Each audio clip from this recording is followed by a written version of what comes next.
আপনি কোন হরিদাস পাল? কোন হরিদাস পাল আপনি? আপনি ভিভিপ্যাট এখানে কাগজ নিয়ে এখানে মানুষকে শো করছেন। এই তো আপনার গাড়িতে আমি সুইচ করেছি। আপনি ডুপ্লিকেট ভিভিপ্যাট এবং ভোটিং মেশিন এখানে মানুষকে প্রভাব করছেন। 100 মিটার 200 মিটারে বা আপনি সাধারণ নির্বাচনে যদি বাধাদান করেন, আমি যে কোনো জায়গায় যে কোনো বিনা ওয়ারেন্টে অ্যারেস্ট করার ক্ষমতা রাখি। আপনি কোন হরিদাস পাল? কোন হরিদাস পাল আপনি? আমরা সাধারণ মানুষ, কোন হরিদাস পাল? আমরা সাধারণ জনগণ, আমরা সাধারণ জনগণ। পঞ্চায়েত সারা মারবা কানের দুটোয় ফোরের বাচ্চা। দর্শক, খিস্তি হলেও তৃপ্তি, কখনো কখনো খিস্তি তৃপ্তি দেয়। এই যে খিস্তি দিয়েছেন পুলিশের এই অফিসার, মানে খিস্তি শুনতে খারাপ, কিন্তু প্রেক্ষিত পরিস্থিতি এবং যে কাণ্ড, যে কারণে খিস্তি, এই খিস্তিকে আর খিস্তি মনে হচ্ছে না, খুবই তৃপ্তির মনে হচ্ছে। হয়তো আমাকে কেউ খারাপ বলবেন যে খিস্তির প্রশংসা করছেন। খিস্তির প্রশংসা না, প্রতিবাদের প্রশংসা করছি। খিস্তি দেওয়া ঠিক না, ঠিক আছে, মানছি, কিন্তু যখন রাগটাগ প্রচণ্ড হয়ে যায় এবং সামনে দেখা যায় যে গণতন্ত্রকে লুট করা হচ্ছে, তার জন্য খিস্তি দিলে, দেখুন, খিস্তির সমর্থন করা যায় না জানি, কিন্তু আবারও বলছি যে খিস্তির প্রতিবাদ আমরা সবসময় করে এসেছি। অনেকেই খিস্তি দিয়েছেন, এখানকার নেতৃত্ব যাতা করে খিস্তি দেন, কিন্তু সে খিস্তির মানে সত্যি মানে নিন্দা করার কথা, কারণ ও খিস্তি খুব বাজে খিস্তি, অহেতুক খিস্তি। কিন্তু এ খিস্তি আমি জানি না, খিস্তি আবার বলছি, খিস্তি জিনিসটা খারাপ, কিন্তু আমার যেন কত একটা শুনতে ভালোই লাগছে, এটুকু বলতে পারি। মানে আমাকে খুব একটা এটাকে খিস্তি হিসেবে লাগছেই না, আপত্তিকর কানে লাগছেই না, কেন কে জানে। খিস্তি শুনলে আপত্তিকর লাগে না, এটা আমার কোনো আপত্তিকরই লাগছে না, মনে হচ্ছে ঠিক হয়েছে, বেশ করেছেন। পুলিশের উর্দি পড়ে রয়েছেন, হয়তো কেউ খারাপ বলবেন, সেটা অন্য বিষয়। কিন্তু দর্শক, ব্যাপারটা কি শুনলেন? ব্যাপারটা যেটা শুনলেন সেটা হচ্ছে যে এদিকে যিনি আছেন তিনি ভোটারদেরকে প্রভাবিত করার চেষ্টা করছিলেন, ওই ভিভিপ্যাট, তারপরে বিকল্প মানে ড্যামি ইভিএম এইসব নিয়ে। এটা উনি ধরেছেন যে এটা আপনি করতে পারেন না, একটা নির্দিষ্ট ডিস্টেন্সের মধ্যে এইসব কিন্তু আপনি করতে পারেন না। কেন করছেন এসব? আপনাকে কিন্তু অ্যারেস্ট করতে পারে বিনা ওয়ারেন্টে। বেশ করেছেন, উনি তারপরে ক্ষমা চেয়ে চলে গেছেন ওখান থেকে।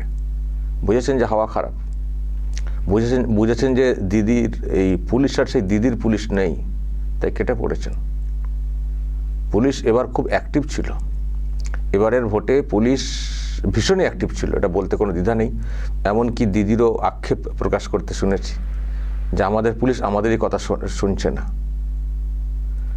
আর পুলিশ এবার যেভাবে রুখে দাঁড়িয়েছে না, সেই জন্যই তো পরিবর্তনটা আমরা অনেকটাই নিশ্চিত হতে পেরেছি। পুলিশের ভূমিকা, একটা বৃহৎ অংশের ভূমিকা ভীষণ নিউট্রাল ছিল। একটা অংশ চটিচাটার ব্যাপারটা আছে এখনও, সে থাক না একটা অংশ।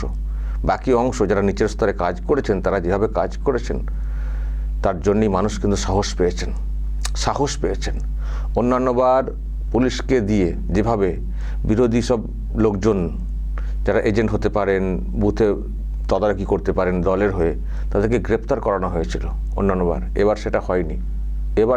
এবার বিরোধী যারা করেছেন, প্রচার করেছেন, বুথের নেতা যারা, তারা নির্ভয়ে প্রচার করেছেন, কাজ সেরেছেন। পুলিশের এই যে ভূমিকা সত্যি খুব প্রশংসনীয়। এই পরিবর্তন যেটা হওয়ার কথা বলা হচ্ছে, আভাস এসছে, তাতে বাংলার পুলিশের একটা বড় ভূমিকা থাকবে। পুলিশকে আমরা অনেক কিছু বলি, কিন্তু পুলিশের এবারের একটা বড় অংশের ভূমিকা কিন্তু খুবই প্রশংসনীয়। তো এখানেও যেভাবে রুখে দাঁড়িয়েছেন, এই ভিডিও ভাইরাল হিসেবে এসছে আমার কাছে। আপনারা বলবেন কোন এলাকার ভিডিও, তো যেখানকার ভিডিও হোক না কেন, বাংলার ভিডিও এটুকু পরিষ্কার। এবং ওনার পুলিশের যে লেখাটা দেখতে পাচ্ছি, WBP বলে হাতের ওই ওপরে লেখা আছে, WBP মানে ওয়েস্ট বেঙ্গল পুলিশ। তো এটা দেখে দর্শক সত্যি খুব ভালো লাগছে। কালকে ভোট হয়ে গেছে, শেষ হয়ে গেছে ভোট। আমি তো সন্ধ্যা রাতেই বলবো একটা খবর করে আর করিনি, কালকে বন্ধ করে দিয়েছিলাম। কালকে রাতে আজকে দুপুরে বেশ ঘুমিয়েছি, রেস্ট নিয়েছি আর কি। কদিন এত কাজের চাপ ছিল, সকাল উঠে বসে পড়তাম, মানে আমার ভিডিওর কোনো লিমিট থাকতো না, যতটা পেরেছি 6টা 7টা 8টা 10টাও করেছি কখনো। মানে একা ওয়ান ম্যান আর্মি এত ভিডিও করা খুব চাপের, কিন্তু করেছি।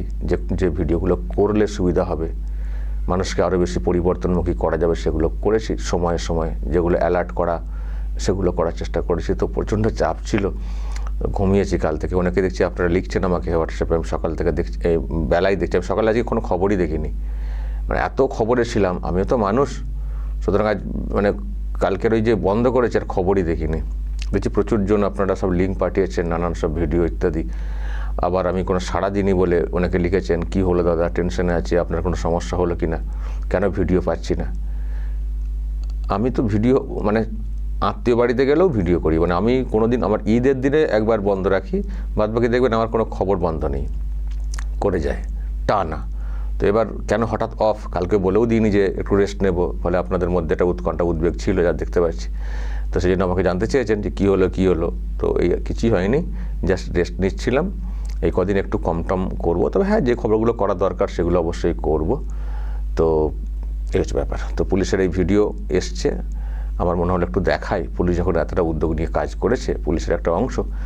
এবং আবারও বলছি, এনার মুখের ভাষা নিয়ে হয়তো কেউ কিছু প্রশ্ন তুলতে পারেন, আমরাও যেহেতু অন্যান্য সময় প্রশ্ন তুলি, কিন্তু কেন জানি না এবার ওনার এই আচরণ বা ওনার এইভাবে বলাটা আমার কোথাও যেন খিস্তি মনেই হচ্ছে না।